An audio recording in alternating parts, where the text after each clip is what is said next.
Njena sizokwenza izinto ezimbili la ezibaluleke kakhulu.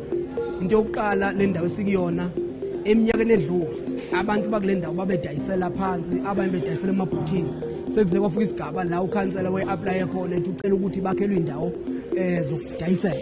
Namhlanje na ke sesiqedile indawo ezu100 siyaqhubeka sizokwakha ezinye ezu86 zizoba 186 masayiphelele ngalo 29 million wa-approve i-budget i-council eminyakeni edlule ukuthi sikwenze siqede kulo nyaka makuphela unyaka. So qedela kana kule ndawo enyesele ngemuva besikwazi ukuzohela sithatha abantu vela kade bedayisa. Okokuqala baba endawo lokudayisela phansi badayisela emabhuthini basuka lapha bebe sema-containers basusile manje sabe kwenye indawo ngaloko sikashana ukuthi badayise. Le ndawo esikuyona njengamanje ihlukene igaba ezo5 ukhansela kuyayichaza lapha ngaphakathi.